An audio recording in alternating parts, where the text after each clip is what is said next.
বার্সেলোনার champions league থেকে বিদায় এবং অ্যাটলেটিকো মাদ্রিদ ম্যাচের ব্যর্থতা দলের অনেক খেলোয়াড়ের ভবিষ্যৎ নির্ধারণ করে দিয়েছে। বিশেষ করে তিনজন বড় তারকার বার্সা অধ্যায় যে এই গ্রীষ্মেই শেষ হতে যাচ্ছে তা এখন অনেকটাই নিশ্চিত। এই প্লেয়ারদের সম্ভবত আর একজন বার্সা ভক্তও দলে চায় না। এটা ঠিক, এরা বার্সাকে তাদের সেরা সময় অনেক কিছুই দিয়েছে, কিন্তু বড় মঞ্চে এরা আজ অচল মাল। শুনতে খারাপ লাগলেও এটাই নির্মম বাস্তবতা। চলুন আপনাদের সেই গল্পের বিস্তারিত শোনাচ্ছি।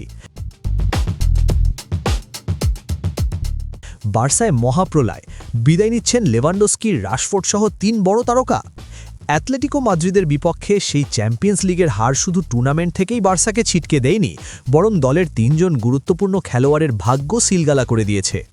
আগামী মরশুমে বার্সার প্রজেক্টে এই তিনজনের জায়গা হওয়া এখন অসম্ভব বলে মনে করছেন ফুটবল বোদ্ধারা।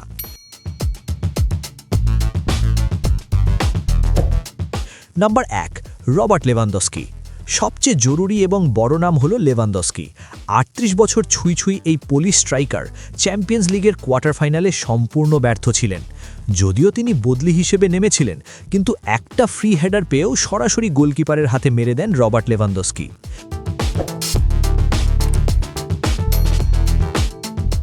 লেভার বর্তমান পরিস্থিতি কি? তার চুক্তি এই গ্রীষ্মেই শেষ হচ্ছে। বড় ম্যাচগুলোতে তার পারফরম্যান্স প্রমাণ করে দিয়েছে যে তার সেরা সময় ফুরিয়ে এসেছে। তার ভবিষ্যৎ কি হতে যাচ্ছে? বেতন কমানো বা চুক্তির মেয়াদ বাড়ানোর গুঞ্জন থাকলেও ক্লাব তাকে আর রাখতে আগ্রহী নয়। লেভার নিজেও সময় চেয়েছেন, তবে তার বিদায় এখন সময়ের ব্যাপার মাত্র। তাকে বদলে হুলিয়ান আলভারেজকে আনার পরিকল্পনা করছে বার্সা। যদিও এক প্রকার বলা যায় মিশন ইম্পসিবল হতে পারে এই হুলিয়ান আলভারেজকে দলে টানা, তবুও এই রিউমার এখন তুঙ্গে। 2 নম্বর, মার্কাস রাশফোর্ড। অনেক আশা নিয়ে ধারে আনা হলেও বার্সায় রাশফোর্ডের ফর্ম এখন তলানিতে। রাশফোর্ডের পরিস্থিতি কি? রাফিনিয়া ইনজুরিতে থাকা সত্ত্বেও হান্সি ফ্লিক তাকে অ্যাটলেটিকোর বিপক্ষে গুরুত্বপূর্ণ ম্যাচে নামাননি, বরং তরুণ ফার্মিন লোপেসকে বেছে নিয়েছেন। এর থেকেই বোঝা যায় তার ওপর কোচের আস্থা কমে গেছে। কি হতে যাচ্ছে রাশফোর্ডের ভবিষ্যৎ? আপাতত শোনা যাচ্ছে বার্সা তাকে পাকাপাকিভাবে কেনার চিন্তা বাদ দিয়েছে। যদি ম্যানচেস্টার ইউনাইটেড লোনের শর্ত না কমায়, তবে তাকে ইংল্যান্ডে ফেরত পাঠানো হবে। তার বিকল্প হিসেবে ভিক্টর মুনোজের নাম শোনা যাচ্ছে।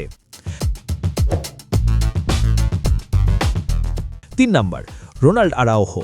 দলের অধিনায়ক এবং ড্রেসিং রুমের প্রভাবশালী সদস্য হওয়া সত্ত্বেও আরাউহোর ভবিষ্যৎ এখন চরম অনিশ্চিত। আরাউহোর পরিস্থিতি কি? হান্সি ফ্লিকের হাই ডিফেন্সিভ লাইন কৌশলে আরাউহোর দুর্বলতাগুলো ধরা পড়ছে। এছাড়া মানসিক স্বাস্থ্যের কারণে তিনি প্রায় 2 মাস মাঠের বাইরে ছিলেন। আরাউহোর ভবিষ্যৎ কি হতে যাচ্ছে? বার্সা একজন নতুন সেন্টার ব্যাক যেমন অ্যালেসান্দ্রো বাস্তুনিকে সই করাতে চায়, যা আরাউহোর খেলার সুযোগ আরও কমিয়ে দেবে। নিজের ফর্ম ফিরে পেতে তার জন্য এখন ক্লাব পরিবর্তন করাটা জরুরি হয়ে দাঁড়িয়েছে। বার্সেলোনার এই কঠিন সিদ্ধান্ত প্রমাণ করে যে ক্লাব এখন আবেগের চেয়ে পারফরমেন্সকে বেশি গুরুত্ব দিচ্ছে।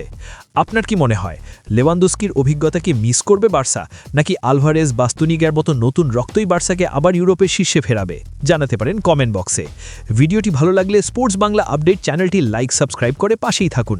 দেখা হচ্ছে পরের ভিডিওতে। ধন্যবাদ।